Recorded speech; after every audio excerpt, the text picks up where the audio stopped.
Hi అండి, welcome to Shri Sitarama కుటీరం. ఈరోజు కార్తీక మాసం చివరి రోజు సందర్భంగా నేను మా తులసి కోట ముందు 365 ఒత్తులను వెలిగించుకున్నాను. ముందుగా తులసి అమ్మవారి ముందు పేడ చాన్పు చల్లుకొని బియ్యపిండితో ముగ్గులు వేసుకున్నాను.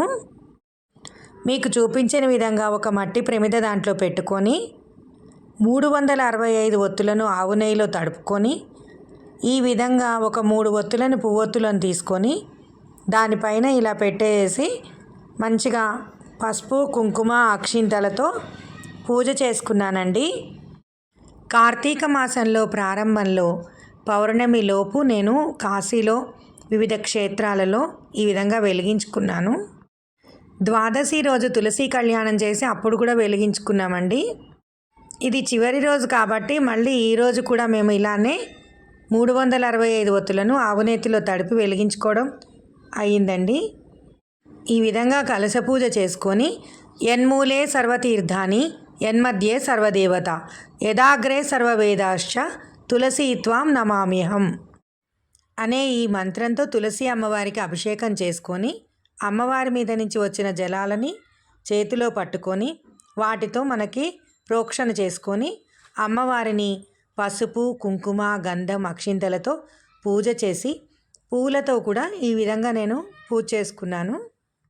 తులసి అమ్మవారికి నైవేద్యం పెట్టడానికి పుట్నాలు చక్కెరని తీసుకొని నైవేద్యం పెట్టానండి.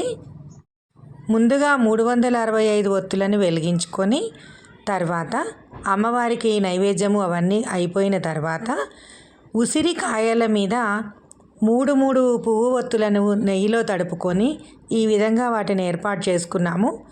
5 ఉసిరికాయలని కూడా కలుపుకుంటూ పుల్లలతో ఈ విధంగా జాయింట్ చేసుకుంటామండి. మీకు వీడియోలో చూపించినట్టుగా ఈ విధంగా దీపాలన్నింటినీ కూడా వెలిగించుకొని శ్రీకరంబైనట్టి శ్రీకృష్ణ తులసి ఏకచిత్తంబుతో ఏమగదలతూ మహిలోన వెలిసిన మహాలక్ష్మి తులసి మనస్సూచకముగా మదినర్మర్పింతు అరుణోదయము వేళ ఆర్ఘ్యంబులర్పించి విరజాజి మల్లెపూ పూజలు నరించు నైవేద్యమును పెట్టి నీరాజనములిచ్చి జై కృష్ణ జై కృష్ణ జై కృష్ణ తులసి జయలక్ష్మి జయలక్ష్మి జయలక్ష్మి జయలక్ష్మి తులసి అనుచు వంగనలెల్ల ఆశించు జనని అశుభంబులను బాపి ఆదరించమ్మ పసుపు కుంకుమలిత్తు కాపాడవమ్మ ముత్తైదు తనమిచ్చి కాచి రక్షించు జై కృష్ణ జై కృష్ణ జై కృష్ణ తులసి శ్రీకృష్ణ శ్రీకృష్ణ శ్రీకృష్ణ తులసి శ్రీకరంబైనట్టి శ్రీకృష్ణ తులసి ఏకచిత్తంబుతో ఏమరకతలతు మహిలోన వెలిసిన మహిలక్ష్మి తులసి మనస్సూచకముగా మదినమర్పింతు శ్రీకరంబైనట్టి శ్రీలక్ష్మి తులసి ఏకచిత్తంబుతో ఏమరకతలతు.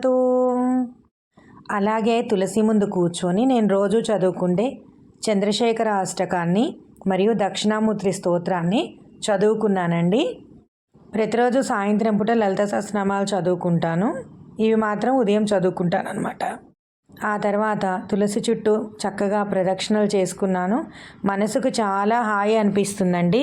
ఉదయాన్నే నక్షత్రాలు ఉన్నప్పుడే స్నానం చేయడం, నక్షత్ర దర్శనం చేసుకోవడం, నక్షత్ర దీపాన్ని పెట్టడం ఇవన్నీ కూడా మన మనసుకు ఎంతో ఉల్లాసాన్ని ఇస్తాయి అన్నమాట.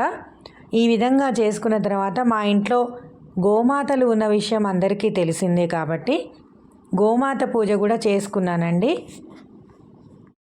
యాని కాని జ పాపాని జన్మ అంతరకృతాని చ తాని తాని ప్రణశ్యంతి ప్రదక్షిణం పదే పదే శ్రీ తులసీదేవి అయి నమః ఆత్మ ప్రదక్షిణం సమర్పయామి.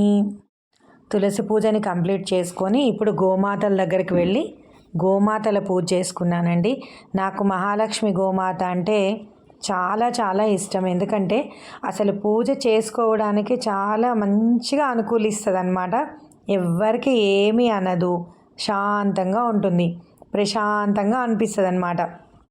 గారాబం కూడా ఎక్కువేనండి మాకు మహాలక్ష్మిదైతే. ఇక్కడ చూడండి, దత్తు అను గౌరీ నాక్చేయి అని వస్తున్నాయి. కానీ నాకు గౌరీ అంటే కొంచెం భయం. ఎందుకంటే అది ఇప్పుడు 2 years అన్నమాట. దానికి కొంచెం కోపం ఎక్కువ, వయసులో ఉంది కదా. యాక్టివ్గా ఉండి ఊరికే ఏమన్నా పెట్టకపోతే నన్ను కుమ్మేస్తూ ఉంటుంది. మా మహాలక్ష్మి మాత్రం అలా కాదు, చాలా ప్రశాంతంగా ఉంటుందన్నమాట. ఎవరు వచ్చి పూజ చేయించుకున్నా కూడా చక్కగా చేయించుకుంటుంది. అది వచ్చిన దగ్గర నుంచి మాకు ఎంతో కలిసి వచ్చిందండి. మా బంగారు గోమాతలు పూజ చేసుకుంటే ఆత్మకి చాలా ప్రశాంతంగా అనిపిస్తుంది. సో ఈ విధంగా కార్తీక మాసంలోని చివరి రోజు మాకు ఇలా గడిచిపోయిందండి. రేపు అమావాస్య. మాకు సీతారామచంద్ర స్వామి ఆలయం ఉంది కదా, మా ఆలయంలో సహస్ర దీపాలంకరణ మహోత్సవాన్ని నిర్వహించుకుంటున్నాము. కాబట్టి రేపు ఇవన్నీ అవ్వవని చెప్పేసి ఇవాళనే నేను దీనికి ముక్తాయింపు చేసుకున్నానమాట. సో ఇది ఫ్రెండ్స్ ఈరోజు వీడియో. ఫస్ట్ టైం చూస్తున్నట్టయితే తప్పకుండా సబ్స్క్రైబ్ చేసుకోండి. అలాగే నా ఛానల్ని లైక్ చేయండి. మీ ఫ్రెండ్స్కి తప్పకుండా షేర్ చేయండి ఫ్రెండ్స్. ఎన్నో ఆధ్యాత్మికమైనటువంటి విషయాల కోసం బెల్ ఐకాన్ని ప్రెస్ చేయడం మాత్రం మర్చిపోకండి ఫ్రెండ్స్. Bye, take care. మరో చిన్న మాట ఫ్రెండ్స్, అందరూ కూడా హలో హాయ్ అనే బదులుగా మా ఊరి ప్రజలు అనేటట్టుగా జై శ్రీరామ్ జై శ్రీరామ్ అని అనుకుంటూ ఉన్నట్టయితే మనందరికీ కూడా ఒక పాజిటివ్ వైబ్రేషన్ అనేది మన చుట్టూతో ఉంటుంది అనేది చాలా చాలా గొప్ప గొప్ప పండితులు చెప్తున్నారు. సో అలానే మా ఊరు వాళ్ళందరూ కూడా ఈ విధమైనటువంటి విధానాన్ని పాటిస్తున్నారు ఫ్రెండ్స్. కావాలంటే మీరు వచ్చి చూడండి. అందరూ కూడా జై శ్రీరామ్ అనే మాటతోటే వాళ్ళ పలకరింపులని ప్రారంభిస్తూ ఉంటారు. ఈ మార్పు ప్రతి చోట రావాలి అని నా కోరిక ఫ్రెండ్స్. సో అందరూ కూడా తప్పకుండా ఒక్కసారి జై శ్రీరామ్